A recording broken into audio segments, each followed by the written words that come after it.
Good afternoon, Olive, Arlo, and Frank. Grandpop coming to you with a new beer, Watchstander India Pale Ale from Veterans United. Awesome local brewery. And I just went out there and bought 2 cases of beer because it's a little bit cheaper to buy it from the brewery. And you're going to get better beer, it's going to be fresher, and they sell more um, types of beer there than you can get at Publix. So today I want to ask you a question. What are your most prized possessions? So start thinking about that. What do you own that you love dearly, that you wouldn't want to lose? Now, I just got back from driving Watson up to Washington, D.C. and seeing Romeo and Juliet at the Folger Theater. So this is not from Romeo and Juliet, it's from Macbeth. But this is one of the most moving pieces of literature in the English language. Pay attention. This is Macbeth in Act 5, Scene 5, which is like right at the end of the play, near the end of the play. Tomorrow, and tomorrow, and tomorrow creeps in this petty pace from day to day to the last syllable of recorded time. And our yesterdays have lighted fools the way to dusty death. Out, out, brief candle. Life's but a walking shadow, a poor player that struts and frets his hour upon the stage and then is heard no more. It is a tale told by an idiot, full of sound and fury, signifying nothing. So it sounds like Macbeth believes he has no possessions, and at this point in the play, he's surrounded by another army. He's going to die. His wife just died, but she was certainly no trophy wife. I don't want to get into Macbeth, but Lady Macbeth was anything but a trophy wife. Well, how about you? What do you possess?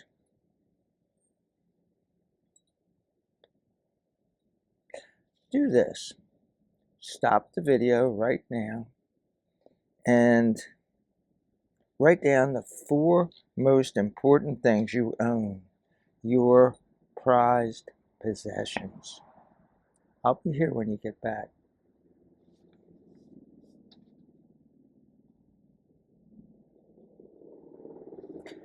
Welcome back. What are they? Now, in a perfect world, we would be having this conversation on the telephone. I'd be asking you, hey, Olive, what are your 4 most important possessions? What do you love the most that you own? Arlo, Frank, what are yours? And we could walk through this.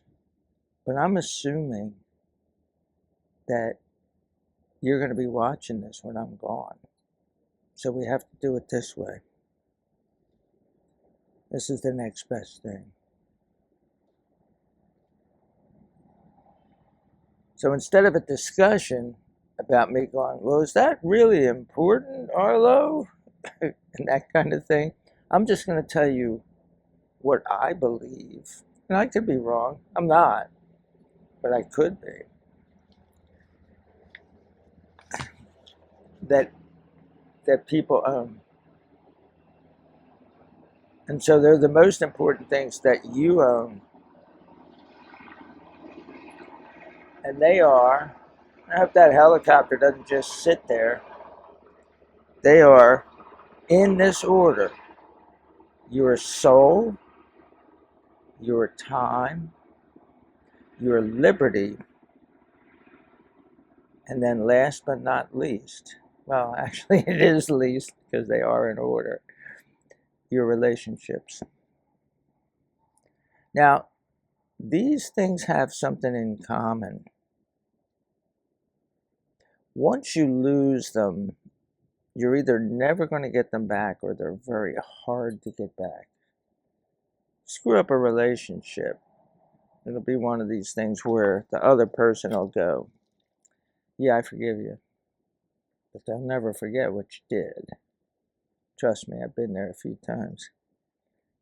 Your grandpa has a lot of tread wear on his tires.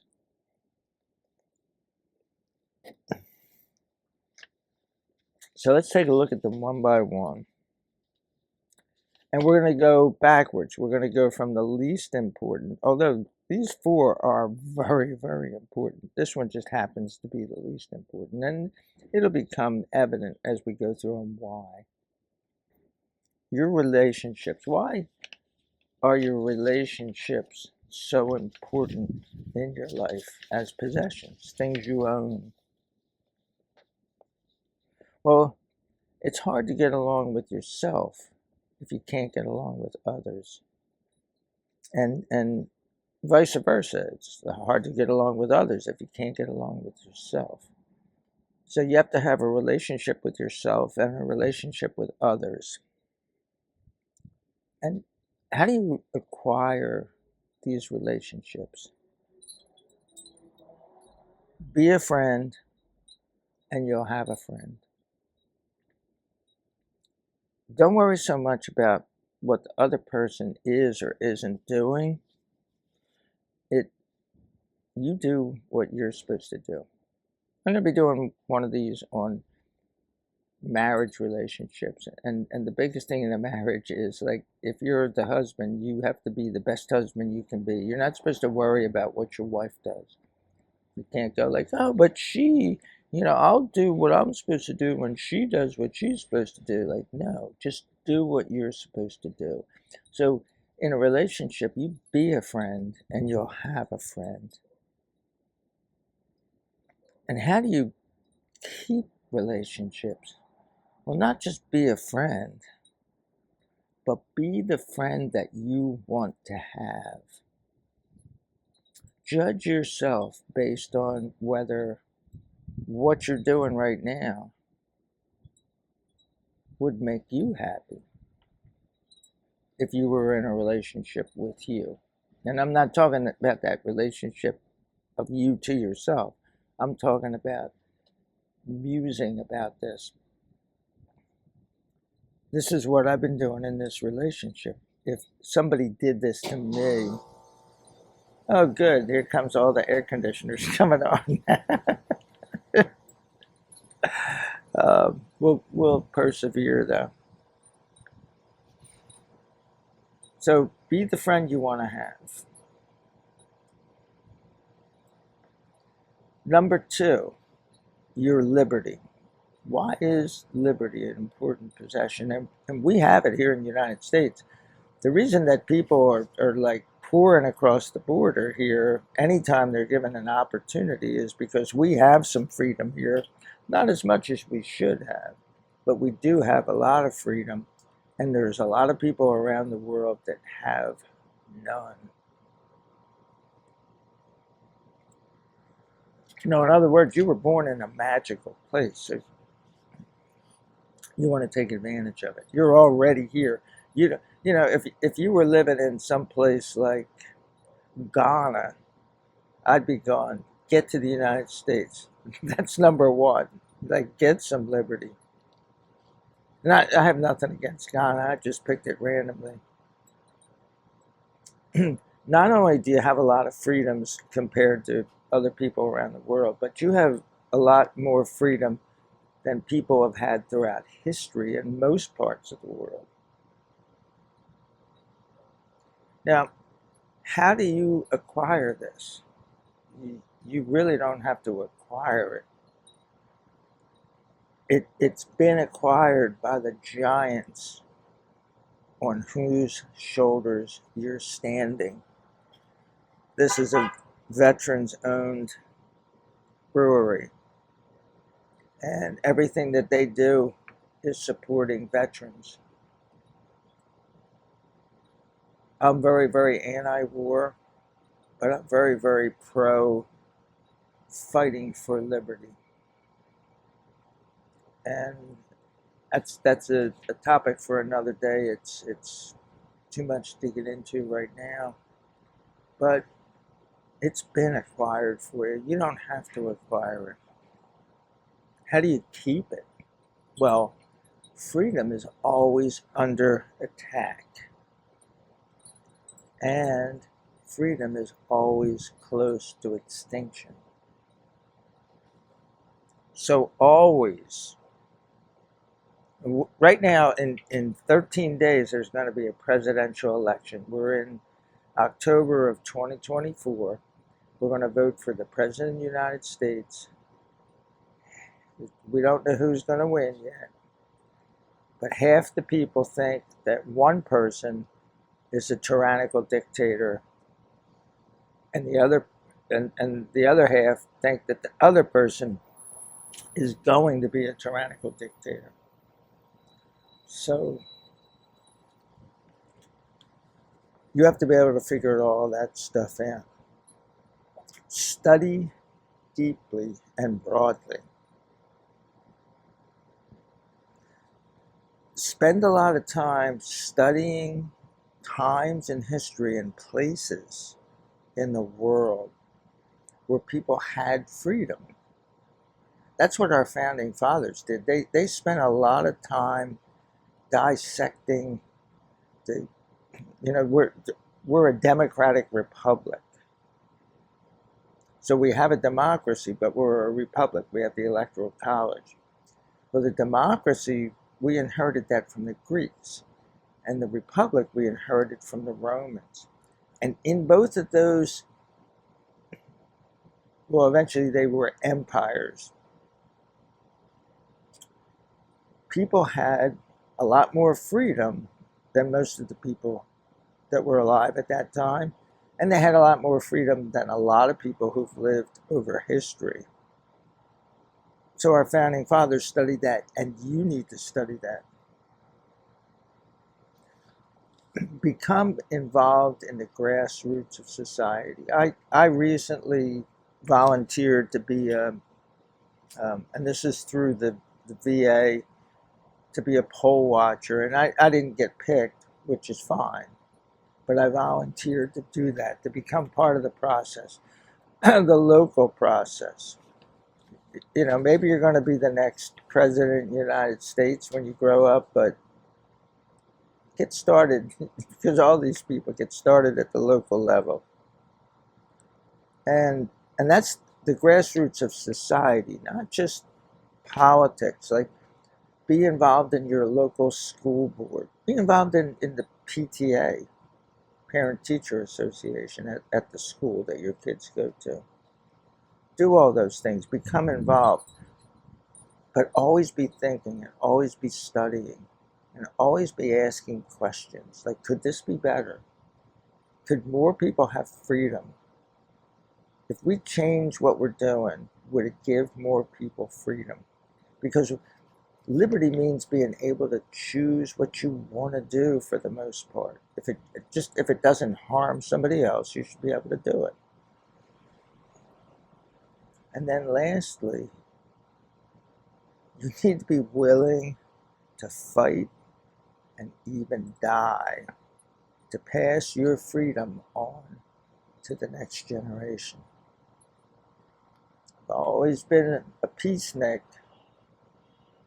but I served my country during the Vietnam War, although they called it a conflict. I didn't have to go to Vietnam. I served stateside. I had orders to Thompson Root Air Base, and they got canceled because the war was winding down, and I didn't have to go there. I think about 50,000 Americans died over there. I don't know what they died for, but I do know this. You have to be willing Because in 1776, those people were willing to die for freedom that you have today because they were willing to die. So the next thing is your time. Why is this an important possession? Well, when you're born, you are given an exact amount of time to live. But you don't find out how long that is until you die. Olive, you're like 14 months old now. Arlo, you're 4 years old. Frank, you're 22. Thank you, Lord, for turning that air conditioner off. We all assume that we're going to live to be about 80. Well, I'm 71 years old. Like 9 years from now, there's a good possibility that I'm not going to be around. It's one reason why I'm doing this. All these videos.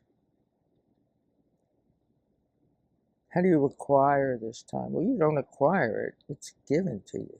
You just don't know how much you have. It's finite. We do know that. Nobody lives forever.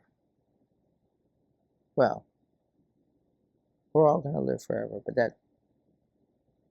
we'll talk about that in the next one, in the most important one. So how do you keep more of it? You have to maximize your time. Don't waste time. And trust me, I'm giving you advice not based on like, hey, I know everything because I've done everything right in my life. I've wasted a lot of time. I still waste time. We all waste time. But try to waste as little of it as possible. Control it. Don't let it control you. I have a course on Udemy that's free, and it's called One Small Step, Efficiency for Managers. Take that and learn how to control your time, because there's so many people that at the end of their life say, I wish I had done more. I don't know if I'm at the end of my life yet, because none of us do. I wish I had done a little bit more, but I eventually got control of time management. And you need to do that. You need to consciously act on that. And then at the end of your life, you're not going to be gone. Oh yeah, I wish I had spent more time working and making more money. You're probably going to say, I wish I spent more time with my kids, with my spouse, my grandchildren. So do it. And then cherish the memories that you make. And then last, but first, is your soul. And why is this an important possession? Well, it's the only one that's infinite. You only have a certain amount of time. At the end of your life, your time here is done. But we're all going to live forever. And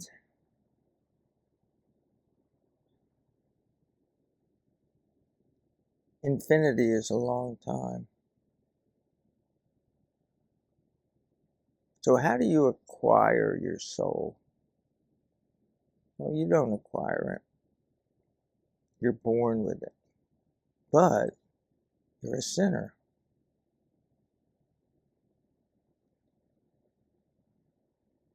someday there's going to be a judgment day.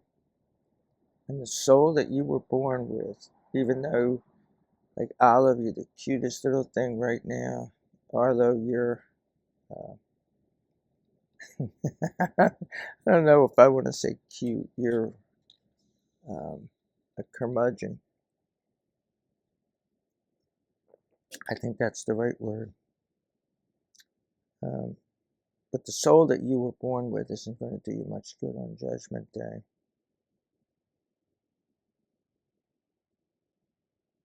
Because all have fallen short of the standard that God has set for us.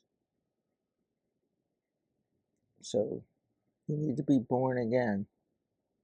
You need to ask Jesus to forgive you of your sins, come into your life, and you need to follow him.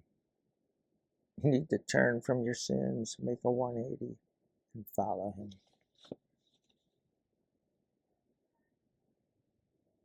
And that's it. Peace out.